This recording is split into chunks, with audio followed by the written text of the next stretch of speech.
ঢাকা থেকে লক্কর চক্কর ভাস সরানোর নির্দেশনা দিয়েছেন প্রধানমন্ত্রী।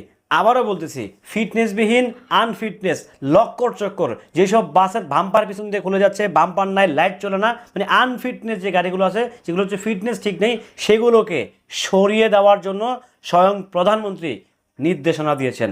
ঢাকা শহরে বেসিক্যালি যানজটগুলো এই ভাঙাচুরা বাসগুলোই ক্রিয়েট করতেছে। হ্যালো এভরিওয়ান, আসসালামু আলাইকুম, শিমুল আছি আপনাদের সঙ্গে। দেখেন, বিকল্প ধারা তো ভাবতেই হবে, আপনাকে বিকল্প চিন্তা ভাবনাটাকে করতেই হবে যদি আপনি যানজট নিরসন করতে চান। প্রায় 3 কোটি মানুষের নগরী কিংবা ক্যাপিটাল সিটি আমাদের ঢাকা, 3 কোটি মানুষ আসে, কিন্তু হিউজ মানুষ ঢাকাতে। সো ওই 3 কোটি মানুষের যাতায়াতের যে ব্যবস্থা, এটা কিন্তু আমরা ট্রেন বলেন, বাস বলেন, মেট্রো রেল বলেন, যাই বলেন, বাট সবচেয়ে বেশি যেটা জামটা লাগায় সেটা হচ্ছে যে ফিটনেসবিহীন যে আনফিটনেস যে গাড়িগুলো আছে, বাসগুলো আছে, সেগুলো বেসিক্যালি হচ্ছে এই জামজটগুলো লাগায়। সো এই জামজট নিরসনে এবার স্বয়ং প্রধানমন্ত্রী নিজেই সরগরম হলেন কিংবা সক্রিয় হলেন। যে কোনোভাবেই হোক আনফিটনেস অর্থাৎ ফিটনেসবিহীন গাড়িগুলোকে রাস্তায় কোনোভাবেই চলতে দেওয়া যাবে না।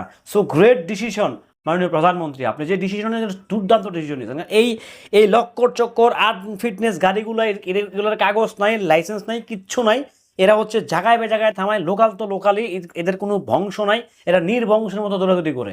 সো এই যে ব্যাপারটা হচ্ছে, যদি আনফিটনেস গাড়িগুলো ঢাকা থেকে সরে দাঁড়ায়, প্রধানমন্ত্রী যেই সিস্টেমটা উনি যেটা নির্দেশনা দিয়েছেন, তাহলে এটা দুর্দান্ত হবে, এটা চমৎকার হবে, এটা জাস্ট অন্য লেভেলের হবে। কারণ কি, ফিটনেসবিহীন গাড়িগুলো আসলে সত্যি কথা বলতে ঢাকা শহরের জন্য একটা বিস্ফোরা, সত্যি একটা বিস্ফোরা। কারণ এরা আসলে কোনো আইন মানতে চায় না, এরা কোনো কিছু মানতে চায় না, এরা কোনো কিছু বুঝতে চায় না, এরা কোনো কিছু দেখতেও চায় না।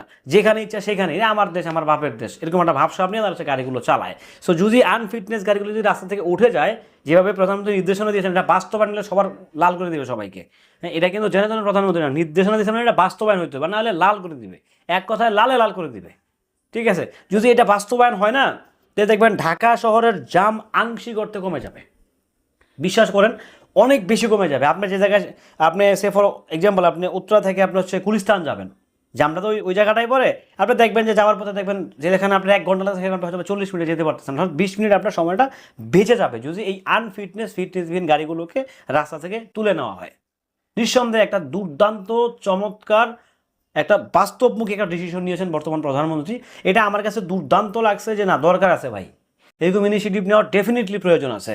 সো ব্যাপারটা আপনাদের কাছে কেমন ছিল, কেমন লাগছে, সেটা নিঃসন্দেহে কমেন্ট করে জানাবেন। নিত্য নতুন আপডেট সঙ্গেই থাকবেন।